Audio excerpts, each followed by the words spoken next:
Warahmatullahi wabarakatuh, Pak. Mungkin dari bapak-bapak belum tahu saya ya.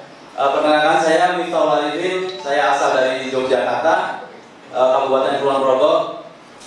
Saya lulusan tahun 2007 dan saya terakhir kerja di Fajar Paper di tahun 2015 sampai tahun 2020 ya. Perjalanan saya itu waktu 2007 merantau, di tahun 2008 saya mulai bekerja di sini di Cikarang waktu itu saya. Di tahun 2008 itu saya emang awalnya suka tentang bisnis sebenarnya. Mau jualan apa aja saya jalani waktu itu. Penjualan aqua dulu waktu itu kan pernah banyak ya konser-konser, kayak ada tontonan, pasar malam, apapun yang ada event-event apapun saya pasti jualan di situ. Tapi jualannya hanya aqua, hanya air mineral, pokoknya sama rokok kayak sama apa gitu yang pada disukai penonton gitu. Nah, singkat cerita di tahun 2015 saya melamarlah di Fajar Paper. Saya itu mantan ex Fajar Paper dulu di gudang barang jadi, dan saya anak buahnya sekarang udah almarhum Bapak Waluyo ya. Ya, sekarang udah almarhum, dan Suhandi. Nah, dan saya anak buahnya Pak Suhandi. Ya, mungkin Bapak familiar lah dengan Bapak Suhandi itu. Karawang. Dan kemarin sempat beberapa hari kemarin saya sempat kesana sih sebenarnya. Banyaklah perjuangan dia tentang bisnis. Dia kan bisnis dia kardus ya, Pak ya. Kardus ya. Dia punya sebuah gudang lumayan luas, itu sekitar ada bok ya, sekitar berapa ratus meter lah di gudang di situ. Nah, kenapa saya keluar dari Fajar Paper? Bukan saya nggak butuh tentang Fajar Paper, enggak. Karena salah satu jembatan saya untuk posisi sekarang saat ini, saya itu karena waktu itu saya nganggur ya. Terus saya lama di Fajar Paper di tahun 2015 sempat gagal di situ. Dulu sempat gagal, saya forfeit dulu kan, saya forfeit di situ ya, forfeit gagal karena mengangkat barang batu jatuh, karena bukan karena kesalahan saya atau forfeitnya yang waktu itu sering bocor gitu ya. Dulu hampir jarang terawat lah menurut saya. Beda sama zaman sekarang di Fajar Paper mungkin. Nah, di Fajar Paper kan namanya saya dari awal suka bisnis, dan saya coba untuk gimana sih cara saya bisnis ya biar dapat penghasilan yang lebih dari gaji gitu. Pertama, awalnya saya dropshipper, benar kata Om Ken ya tadi yang udah ditarain. Apa sih dropship? Dropship itu saya nggak punya barang. Nah, caranya saya ngambil barang di suatu marketplace ya, seperti Shopee, saya jual ke Tokopedia gitu. Nah, kita ambil margin dari situ. Misalkan saya jual gelas dengan harga 100.000 misal. Nah, saya ngambil dari Tokopedia misal cuma 50.000. Saya jual, saya posting, saya iklanin. Nah, di teknik-teknik itu saya belajar lah di situ gimana cara iklan, gimana cara bikin foto produk, atau gimana cara upload produk gitu. Nah, ternyata dengan metode saya, dengan cara beriklan, dengan cara ilmu yang sempat saya pelajari ya dari Om Ken juga. Nah, di situ saya ada penjualan, pasti merasa senang dong, ada penjualan pertama, pecah telur nih gitu. Nah, makin semangat karena kan saya ada keuntungan 50.000, kan saya jual 100.000 kali berapa puluh ribu, berapa puluh bisnis lah di situ ya.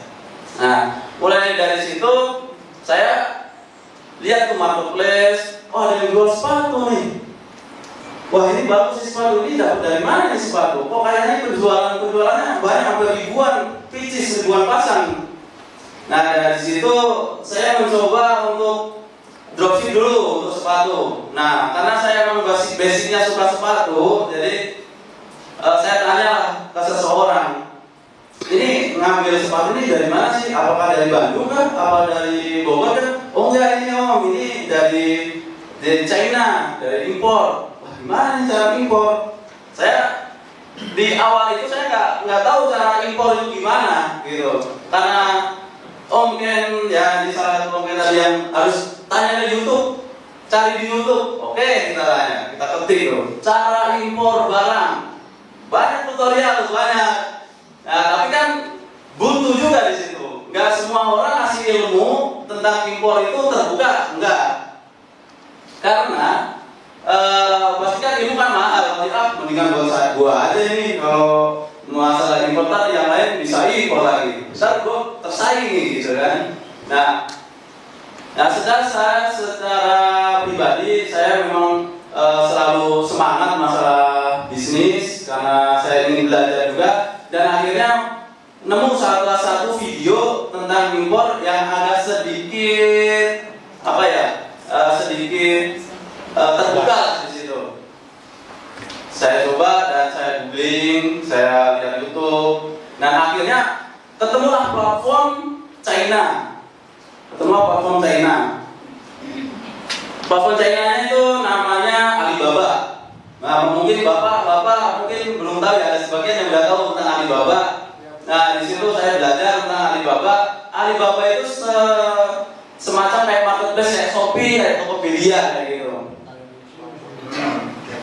Nah, di situ saya coba, awalnya saya udah cobalah kita belajar bahasa kan waktu itu pakai bahasa Inggris. Ya, kita nggak usah belajar, kita ada translate ya, lebih gampang sekarang kan. Nah, di situ saya coba belajar, alhamdulillah saya ketemu supplier Cina, kita ngobrol. Oh, saya mau beli sepatu ini, berapa harganya? Oh, sekian dolar.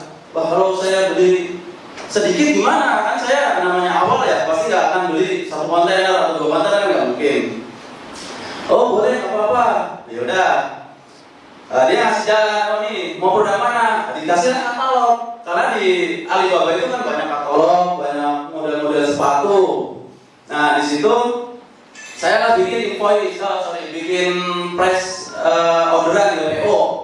Kita awalnya 900 pasang sepatu. Saya coba, pokoknya berani nekat aja. Nah, di situ oke, udah dibikin invoice. Wah, ini gimana cara bayarnya, kan bingung. Pasti kan keluar kan pakai dolar. Bingung juga ini, pusing juga itu. 2 hari saya tuh mikirin ini caranya gimana, kita udah dikasih invoice. Aduh, ini gimana gitu. Nah, di situ tutorial YouTube lagi. Tutorial YouTube ya buntu juga ya, akhirnya dapat menemulah satu tutorial yang menurut saya masih saya bisa terima lah ya. Nah, di situ ternyata saya diarahin ke bank. Tanyalah ke sana gimana cara transfer uang dikursin ke dolar. Nah, di situ saya kan nggak punya duit. Aduh, gimana ini? Dan saya cuma punya tabungan 30 juta waktu itu. 30 juta. Akhirnya gimana caranya saya 30 juta itu dapat barang 900 pasang. Akhirnya saya nego-nego dan nego-nego ternyata cuma dapatnya 700 pasang di 30 juta itu. Setelah itu akhirnya saya transfer ke rekening dia, ke rekening Alibaba, karena dia kan pihak ketiga. Masih kena cas 3% untuk Alibaba dari 30 juta itu. Nah, setelah itu saya udah pasrah itu. Ini kan kita nggak kenal, saya sama orang Cina nggak kenal gitu.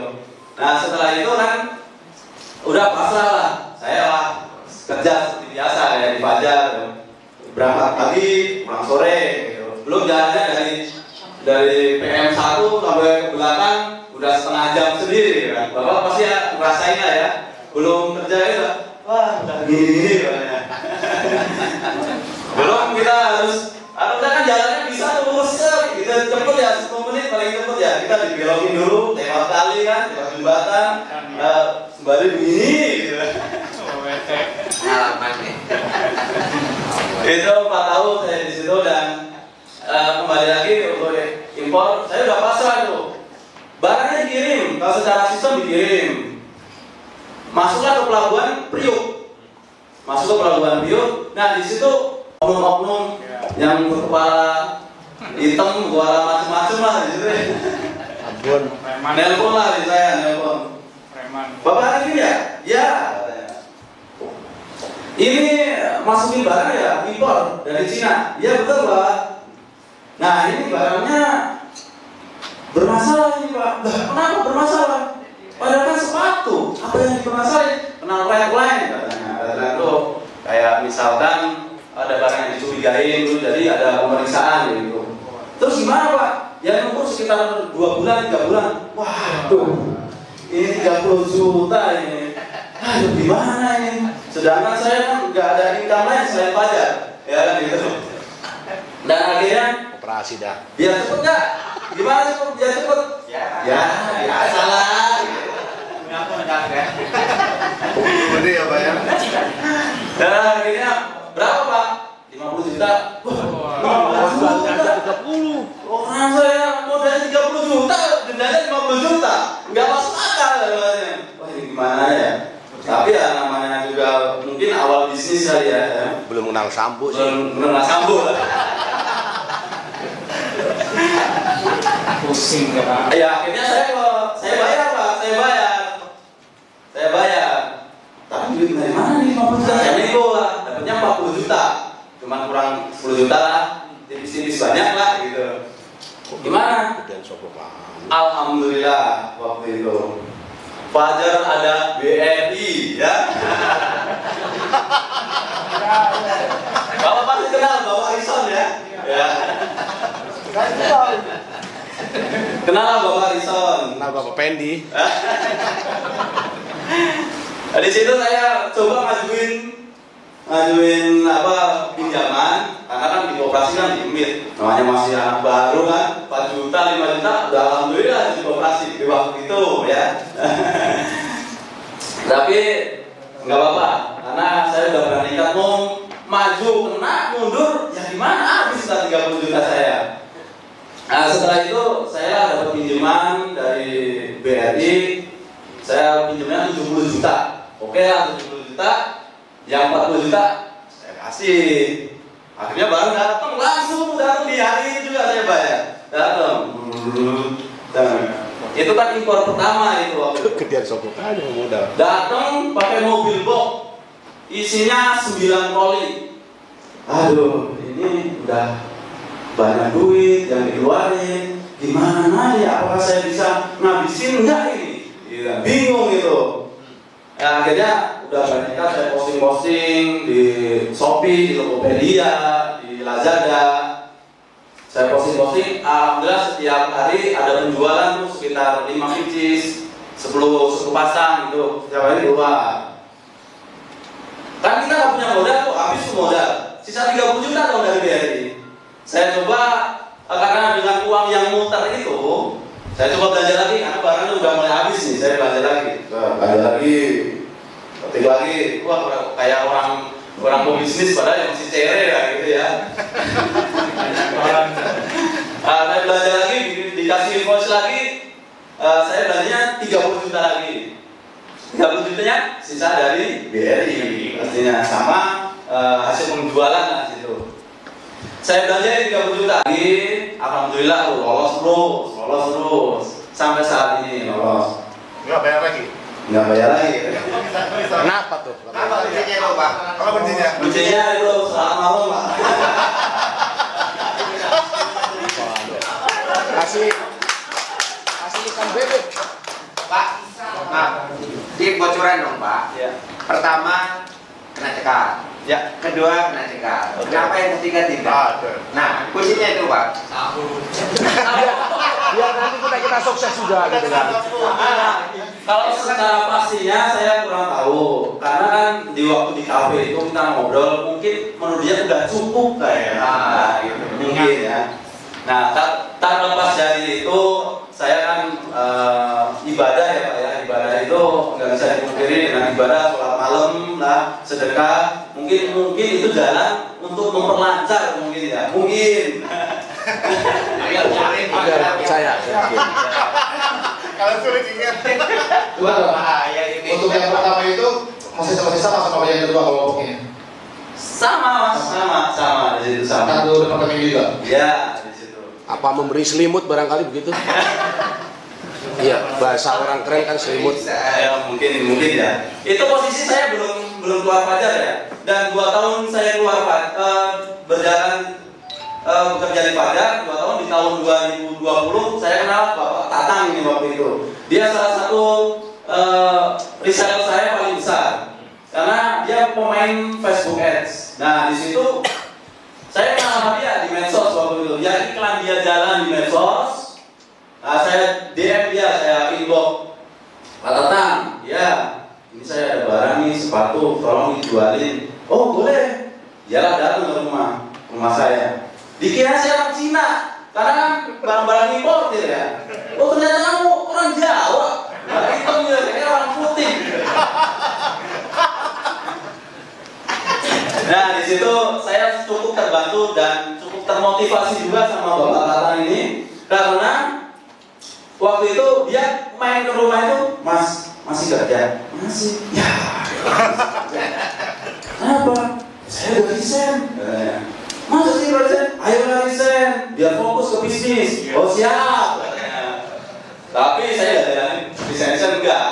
Masih sayang kayaknya itu. Ya di situ saya sama Pak Tatang, Pak Tatang rumah saya udah resign, Pak. Tolong Mas Arifin, tolong yuk kita resign, kita bisnis bareng-bareng. Ayo. Oke. Setelah dia bilang resign, saya 1 bulan langsung pengajuan sama Bapak Eka, ya. Kata Bapak Eka, kamu resign, mau ngapain? Ya Pak, saya dagang apa? Dagang sepatu Pak. Oh ya udah kalau memang itu keputusan, tapi kalau saya jangan resign. Ini kan lagi 2020, saya kan resign Pak 2020. Ini lagi mau covid aja, covid lagi tinggi-tingginya. Nanti kalau ada penghasilan gimana dengan keluarganya? Pokoknya saya mau resign di minggu ini, kalau bisa resign, kalau enggak ya saya resign sendiri mungkin ya. Karena saya udah berkaca sama Bapak Tatang ini. Dia terakhir jabatan supervisor, ya supervisor dia bisa bahasa Jepang, bahasa Inggris, apapun bisa dia kuasain. Nah di situ dia bisa ditinggalkan jabatan itu. Dia orang penting di perusahaan dia. Nah terus saya terpengaruh lah dia karena circle saya kan sama Bapak Tatang. Nah gimana nih kalau misalnya saya resign, saya nggak punya teman lagi karena yang mayoritas itu teman saya orang pabrik kan, orang PT, nggak ada lagi teman saya itu. Cuman Bapak Tatang doang mungkin di tempat saya resign. Ternyata enggak, saya coba resign, alhamdulillah resign dan dikenalin sama Bapak Tatang tentang teman-temannya. Pembisnis juga, dia pemain advertiser lah, iklan Facebook waktu itu. Mungkin di Bapak Mas Ken tadi yang bilang di Facebook kan bisa berjualan. Nah di situ saya diajarin untuk Facebook gitu. Oke, saya ajarin Facebook, diajarin. Iklan pertama saya boncos karena iklan kan harus pakai uang ya, boncos. Terus kedua alhamdulillah ada orderan masuk tuh. Sehari untuk dari Facebook bisa 200 sampai 300 pasang sepatu. Saya mulai keteteran di situ. Saya belum punya karyawan, saya cuma sama istri dan saya harus packing dengan 300 pasang dari Facebook. Belum dari marketplace. Yang marketplace itu saya berjualan udah mulai di tahun 2020 itu sekitar 500 pasang sampai 1000 pasang pernah. Nah, bro keteteran, lu Fajar enggak nih, Fajar enggak nih. Enggak aja katanya. Habis itu saya coba resign, alhamdulillah resign, saya fokus. Mas saya masih di kontrakan loh. Saya punya satu kontrakan 3 petak di situ. Dan saya nyewa kontrakan 2 petak buat isi barang. Nah, berjalan dari situ saya mungkin alhamdulillah mulai berkembang usahanya dan penjualan saya. Pernah saya satu hari 3000 pasang sepatu dengan, kalau dulu kan print pakai HVS Pak ya. HVS kan satu rim itu kan 500, 4 rim tuh mesin udah tuh sampai jebol itu mesin printer. Belum motongnya, belum milihnya. Kita kan milih model ini kan gitu. Pilih. Pas suka pokoknya. Mungkin ada nanti di videonya kan. Iya paling ya. Dibantu sama istri lagi hamil waktu itu. Aduh, gimana? Udah ya, coba rekrut karyawan lah tetangga sebelah. Ntar bisa gaji nggak? Bisa. Ya udah, itulah satu karyawan. Sampai karyawan dari masuk kerja dari jam 9 sampai jam 11 malam tuh. Pengennya belum kelar itu 3.000 pasang itu. Dan akhirnya itulah kakak ipar. Sebenarnya kakak ipar dulu, baru karyawan tetangga. Di situ masih keteteran. Nah, saya udah bingung nih tempat nih. Saya cuma ada 2 kontrakan nih, bingung. Nah, dari situ saya bingung berpikir gimana cari tempat, apakah nyari ruko sekarang mahal. Kalau di daerah Bekasi kan udah 1 tahun bisa 50 juta, 60 juta kan. Sedangkan kita ya masih mau bangun bisnis, ya masih perhitungan lah di situ. Akhirnya nemulah kafling. Ada kafling di dekat, masih dekat perumahan. Dia perumahan namanya perumahan Lavender, udah berjalan 5 tahun tapi belum ada penghuninya. Baru ada 2 unit bangunan yang ada di situ. Itu selalu tertutup, Pak. Tertutup. Setiap saya pulang kerja tertutup, nggak pernah ada aktivitas di situ. Nah, kebetulan saya habis nganter anak dari sekolah, terbuka lah di situ. Pintu gerbangnya terbuka. Saya masuk, ketemu tukang kebun. Pak, ini rumah dijual, Pak. Jual. Hubungin siapa nih? Ini hubungin bapak ini, hubungin aja. Nah, di situ uang saya ini sebenarnya di rekening nggak ada, Pak, karena saya lariin ke bisnis semua. Di rekeningnya paling ada 200.000, 300.000 gitu. Nggak pernah ada sampai sekarang mungkin ya. Saya larinya ke barang semua memang. Karena berpikiran saya pokoknya ini saya masih pengembangan bisnis. Pokoknya uang saya nggak ada tabungan nggak apa-apa. Yang penting berbentuk barang yang bisa diputar lagi. Gitu. Nah, disitulah saya nego tentang harga, dapatlah harga untuk rumah. Akhirnya saya ada kafling sebelah, sekitar secara sertifikat itu 96 meter. Dan ternyata fisiknya itu 125 meter. Nah, saya kan waktu itu komplain, ini bener nggak? Oh, ini salah pengukuran mungkin. Tapi secara ini, Pak, kalau direkam dari kalau saya kan bisa direkam ya dari itu. Memang betul di situ. Yang ini salah satu rezeki yang pernah diambil sama oknum-oknum waktu itu ya, gantinya ya.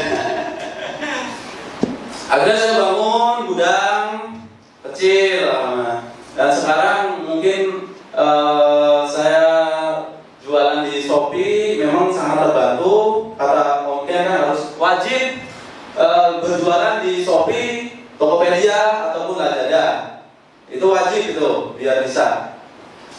Nah, setelah itu kenalah TikTok dan kenalah Om Ken. Saya itu orangnya sendiri dan gak pernah ada mentor di situ. Saya selalu jalan maju pasti akan belok. Selalu jalan maju terus, belok terus. Karena saya ilmunya kan ini ya, kadang trial error gitu. Ketemulah Om Ken. Ini salah satu motivasi. Karena gini, saya bilang kenapa paling berat waktu saya diundang seminar di TikTok di Jakarta sana, di hotel mana itu? Pacific Place. Pacific ya. Di situ ini pada kelamaan semua. Wah, Om Ken ya. Nah, ini motivator paling mantap nih. Nah, saya belajar sama Om Ken. Zoom waktu itu belajar cara teknis kayak pengiklan yang bener kayak gimana, cara pengaturan stok kayak gimana, cara pengaturan uang itu kayak gimana, kayak gitu. Pembukuan itu penting, Pak ya. Pembukuan itu kalau bapak bagi berbisnis online, mau itu penjualannya sedikit mau banyak, pembukuan itu selalu ada. Karena buat acuan nanti untuk 2 bulan, 3 bulan kemudian itu buat membaca data penjualan sekarang itu sekian, penjualan ke depan itu sekian gitu. Untuk nanti memprediksi apa sih perkembangan apa sih yang bisa saya kuasai nanti untuk produk-produk saya ini. Nah, itulah kegunaan dari salah satu pembukuan kayak gitu. Iya ya, oke ya. Betul sekali, Om. Nah, karena orderan udah banyak dan alhamdulillah saya berpikir masa sih impor lagi? Kan nggak mungkin dong. Harus tergantung pada barang orang luar negeri gitu. Ya regulasi negara kan pasti nanti akan berubah Pak ya. Ganti presiden berubah lagi, ganti presiden berubah lagi. Tapi kalau feeling saya selama Indonesia masih punya utang ke Cina, kayaknya akan lebih mudah gitu ya.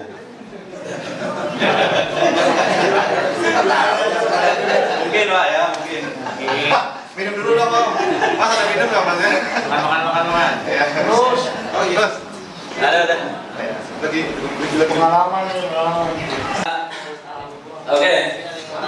Jadi kan saya berpikiran kenapa saya harus mengembangkan bisnis saya jangan ke impor, dan 3 bulan yang lalu saya mencoba untuk bikin namanya brand untuk sepatu namanya 1489 namanya ya. Nama belum pada kenal karena saya belum branding ya. Di situ gimana ya cara produksi untuk lokal, karena saya nggak bisa harus tergantungan sama impor terus. Dan saya lari ke Tangerang waktu itu. Saya lari ke Tangerang, saya mencari pabrik di situ, saya nggak dapet. Saya coba merekrut karyawan buat mendesain salah satu sebuah sepatu lah. Sepatu coba didesainin, nanti kayak apa coba diajuin ke Tangerang ke pabrik. Nggak nemu juga. Dan akhirnya ditawarin juga ada pabrik lagi mati. Pabrik mati, saya suruh ngedanain waktu itu. Berapa dananya? Ya, langsung kita meeting bareng, dana sekian. Nanti ini bisa nanti pabriknya buat saya gitu. Akhirnya ada perjanjian saya sama pemilik, dan di situ ada yang udah pengalaman bikin sepatu di situ. Saya join. Habis itu saya kalau untuk dia memantapkan saya ya, itu saya langsung bikin perusahaan sebuah PT biar ada apa namanya ya, badan usaha biar kuat lah, biar kuat nanti kalau ada masalah apapun itu atas nama PT ya gitu. Nah saat ini memang belum di branding, dan produk itu ada beberapa aja yang udah produksi.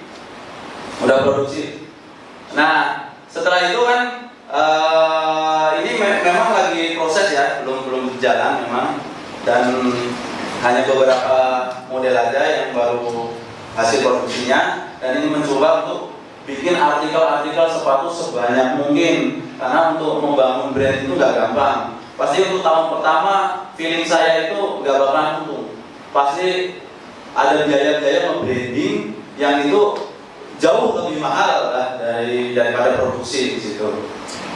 Saya coba dan alhamdulillah mulai berjalan dengan lancar.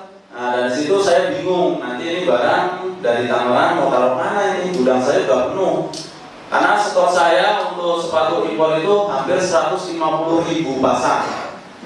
Jadi saya udah bingung nih, untuk kapasitas gudang saya sudah nggak muat gitu. Dan bulan kemarin saya ditawarin di depan rumah itu ada 3 kafling, dan saya coba untuk negosiasi dan dapatlah waktu itu 1,2 M di situ. 1,2 M hanya 3 kafling Pak. Per meter itu 3 juta karena 3 kafling yang satu kaflingnya ada rumahnya, jadi kita nggak beli kafling rumah tapi sama rumahnya. Sekitar 650 juta kalau di total sekitar hampir 1,2 M lah gitu. 1,2 M ya, 1,2 M. Nah, dan minggu depan insya Allah saya lagi mau bangun, ya minta doanya ya Pak ya, semoga lancar ya Pak ya. Nah, buat bapak-bapak yang mau coba bisnis online, mau bingung nih barang apa nih yang mau dijualin, bapak mainlah ke Bekasi. Saya ada di Bekasi Timur, dekat Perum Nasiga. Bapak pasti tahu Pasar Rawa Kalong di situ. Nah, Pasar Rawa Kalong. Kalau kita dari Pasar Rawa Kalong lurus sedikit sebelum pom bensin belok kiri.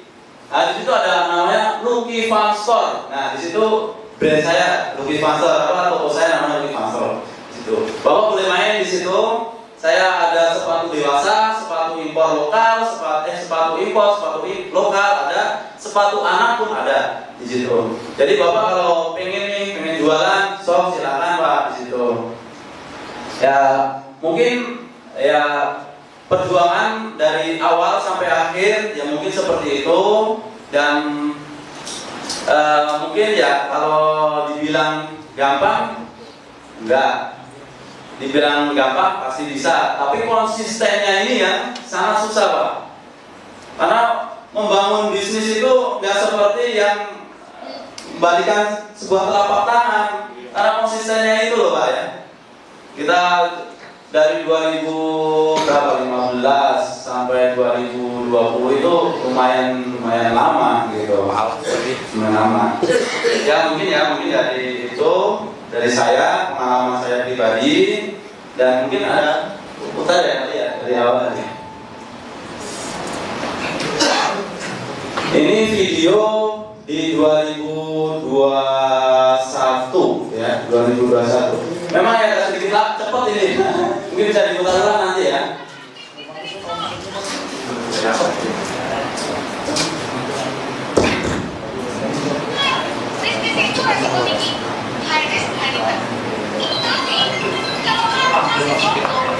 Allah ya. Pasti saya akan penuhi ini. Gimana caranya? Pokoknya ada impian dulu. Misalkan sesudah pensiun saya harus 5 juta, harus dapat 5 juta. Bagaimana ini cara biar dapat 5 juta? Nah, kita ada namanya marketplace, ada namanya platform ini, dan belajarlah di situ. Belajar jualan di situ. Takut saya, ya pasti ada rasa takut. Tapi kalau takut terus, ya nggak bakal berhasil gitu. Jadi harus modal nekat. Nah, caranya biar gampang kata Bapak Sambo.